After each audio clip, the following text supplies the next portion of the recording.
What's up, guys? Welcome to Daily Dose of Reddit. This is your host, Zach, and today's subreddit is r/TalesofNeckbeards. This story is called Prejudiced Neckbeard is Fired for Fraud. No one is sad or surprised. I work for a call center, though this didn't really take place on the phones, so I'm not sure it belongs in r/Tales from Call Centers, but it definitely fits here. I started working for this company late last year, after a very anxious job search. My previous employer got screwed by the company who contracted us, and we were given 2 weeks before my job disappeared. During those 2 weeks, my hours had been cut in half, and had I not found this job when I did, I would have been forced to rehome my cat and move in with my boyfriend, his dad, who is allergic to cats, and his dad's girlfriend, who made my evil ex-stepmother look tame. The latter two are both heavy smokers, to which I am sensitive, so this job was truly a godsend. Unfortunately, as I do not have a car, I had to pay for Lyft to get to and from work, which cost me way too much money. I was very fortunate to find a friend during training who was willing to give me rides home for only $5 a trip. After mentioning this to one of my drivers, they offered to drive me to work for the same amount. Enter the Neckbeard, who I will be shortening to Neckbeard. During my second week of training, I was talking to one of my friends from class, and Neckbeard overheard me mention my ride situation. Hey, if you need a ride home, I could take you. Really?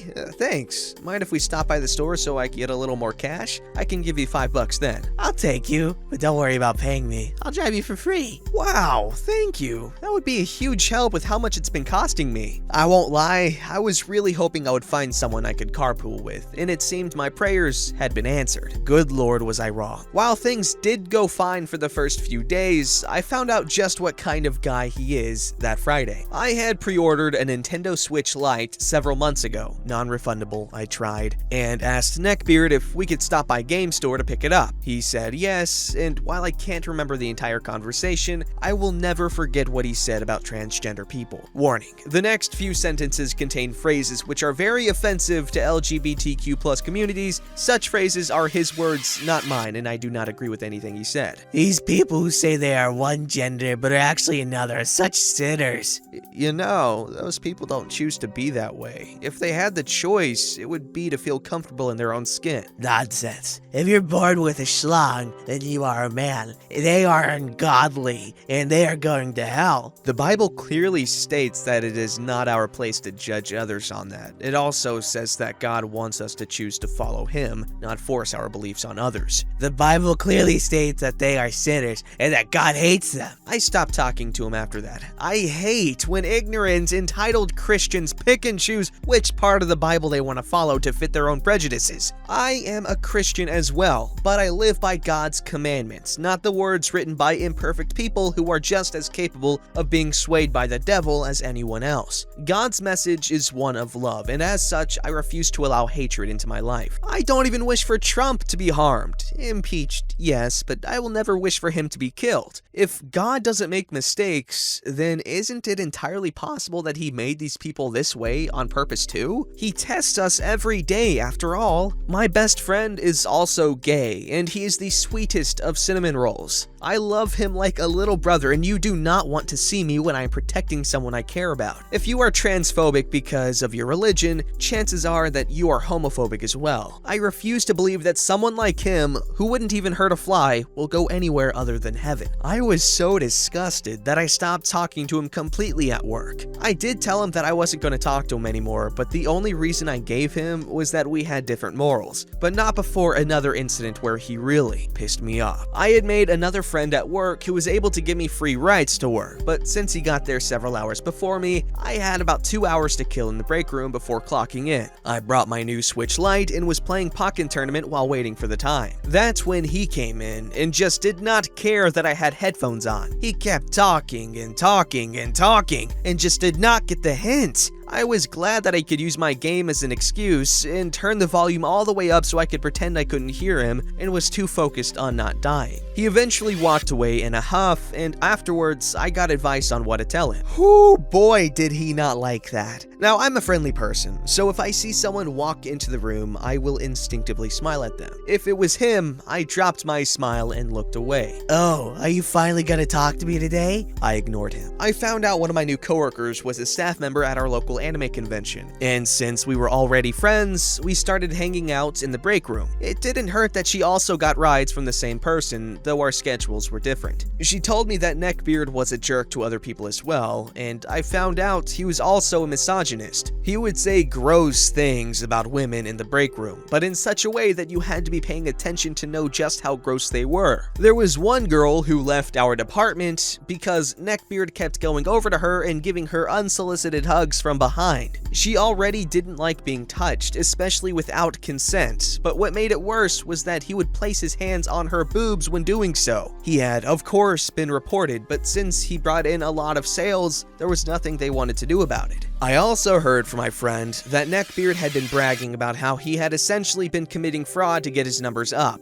Basically, we make reservations in our department, and if someone needs more than 7, then you are supposed to transfer them to group sales. His way around this was to make 7 reservations for them and then transfer them. This was a secret to no one, but I guess our team leads couldn't do anything since they had not found any evidence to prove it yet. I eventually switched from sales to complaints, and I was glad that my new schedule did not coincide with him as much anymore. Unfortunately, I still had to see him, and he was still making those passive-aggressive remarks about how I refused to talk to him. One day, I was talking to a work friend on lunch, and Neckbeard inserted himself into our conversation. I tried to ignore him, but he kept butting in. I eventually walked away, and I heard him tell her, Yeah, she doesn't talk to me. I don't know what he said after that, but I was livid. I never gossiped about him with anyone who didn't already know what he was like. Even then, we never said his name, but people would be able to guess who he was right away. That said, there were still some people who didn't know what he was like, so for him to go around telling people that just makes me look like the bad guy. I finally had enough and told him exactly why I didn't talk to him. He of course retaliated by repeating all the transphobic nonsense from before, and I reported him. I couldn't report him before because he said those things off property, but this was the break room. Prejudice on work property was strictly forbidden, so I had the right to do so. A few days later, he was seen being walked out of the building by security. Apparently, they had finally found a call that proved he was committing fraud, but I can't help this sneaking suspicion that I helped at least a little. Update! After posting this, I heard from one of my coworkers that Neckbeard had threatened HR when asked about my report. So yes, my case had in fact been the straw that broke the camel's back, and him threatening HR with violence only added to the already dead camel. Why do people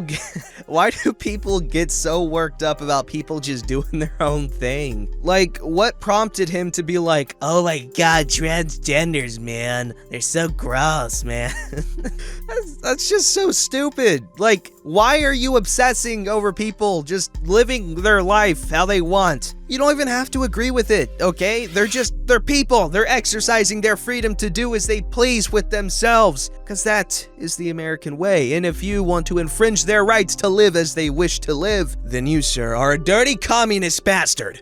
This story's called TalesofNeckbeard. Warning, long-ass story ahead. Hello, I saw the stories on this Reddit and realized that I have a story of a neckbeard I met. It was honestly really strange, since I never saw him as a neckbeard until I ended my friendship with him. Here's the cast. Me, a woman who is working on her social skills, and Tech, a neckbeard who has no filter. So this story takes place around last year in September. I was upgrading my math in order to finally finish and get my high school diploma. The school that I went to for it accepts any students for free as long as you're below 21. We only paid for the textbooks and bus passes, etc. Anyway, this story begins when I was getting to know my classmates. I started talking to my classmates because I highly regretted not socializing with my peers in the past. So I decided to work on myself and gain myself some new friends. It was at least 2 weeks in the semester and I got pretty familiar with certain people there. All of them were interesting, except for this guy. He was interesting in a bad way. We'll call him Tech,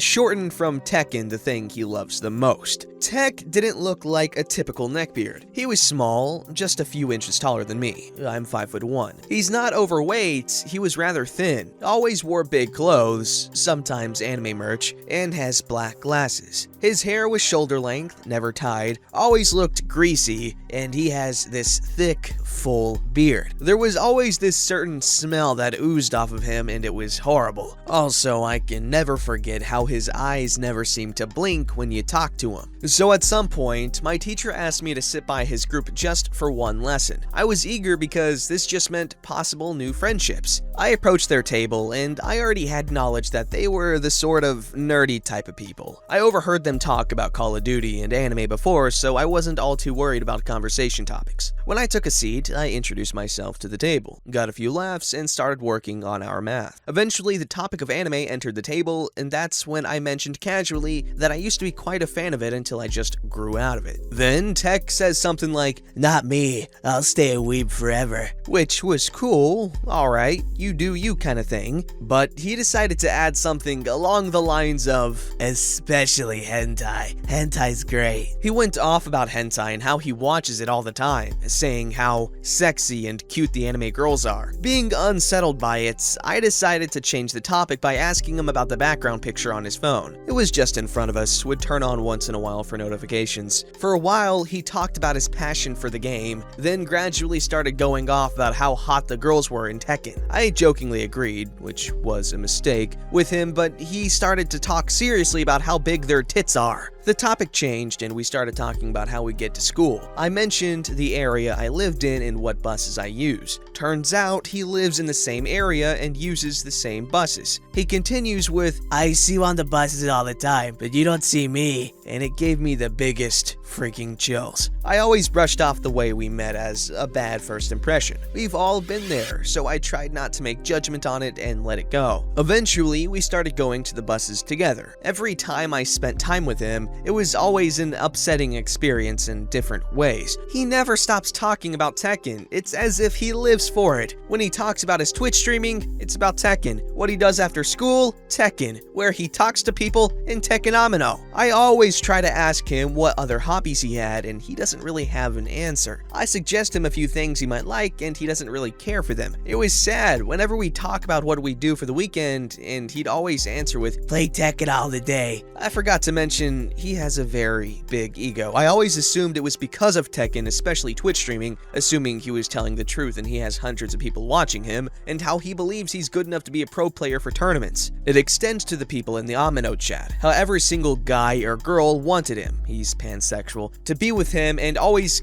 complains like, OP, I have another guy in Amino that wants me. They're so thirsty, He'd also brag about how he watches hentai out loud in the hallways at some points, even when a teacher passes by. I'm not sure if this is true or not. He'd rank the teachers on a rate of which one he'd love, and the rest of my classmates and I were really disgusted. Hell, the guys in his math group also think he's weird and needs to tone it down. When I introduced him to a friend of mine, she works in a shop that's on our way to school, he immediately asked me if I could hook them up with him, which I proceeded to say no. When I said that, he assumed I was getting competitive when really that's a friend of mine and I don't feel comfortable doing that to her, especially with what he's shown me. One day in class, we started talking about dating and eventually talked about the LGBT bar. One of my friends mentioned that I should visit it and it's just underneath our school. That's where he chimes in to say, with confidence, I could probably get a twink. I have the moves. Everyone freaking lost their crap and refused to believe what he said. It eventually led to a bet to see if by the end of the week he gets a date to prove he has smooth moves. During the bet, I felt really bad because everyone kept comparing him to me and saying how he could never be like me. None of them really know how I started similar to him, having so many problems socializing, and I couldn't handle the fact that they think he can't improve himself when I've been through it myself. So I gave him advice whenever I could and told him to prove them wrong that he is better than they depict him to be. I told him I rooted for him and tried to encourage him every day. In the end, he always brushed my advice aside, saying, I know, over and over again. He ended up losing the bet and everyone expected it. Then, eventually, I had enough of him. It happened when we were going home together. At this point, I was used to his antics of nothing but Tekken, wanting to be with someone, wanting to have sex, etc. I haven't given up on trying to help him get out of it, but I was on the edge. We took the train home home together to give him a new experience and to show him another way to get to school. After we left the train station and went on the bus, he started talking about making plans with the rest of our classmates. I didn't want to make plans with him. It's mean to say, but I felt really tired every time I hung out with him, as nothing really happens and he talks about the same thing. So I told him that I'll probably be busy working out. I told him about a gym that I go to. He showed interest in working out before, so when he said that he can work out with me, I wasn't surprised. I told him he can't because it's a women's gym. Okay, then I'll just go to the other gyms around it. There are no other gyms around it. I'll wait for you to finish outside then. What the hell? I got really pissed when he just said it without thinking. I blurted out,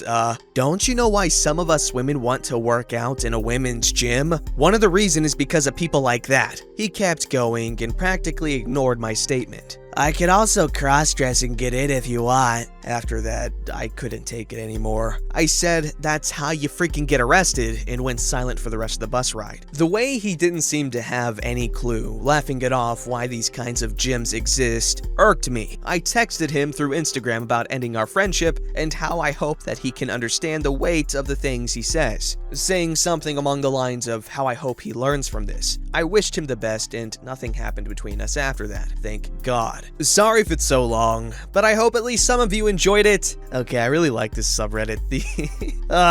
Man, it's weird that these people are real. It's just so bizarre. Don't forget to like, subscribe, and hit that bell to never miss an episode.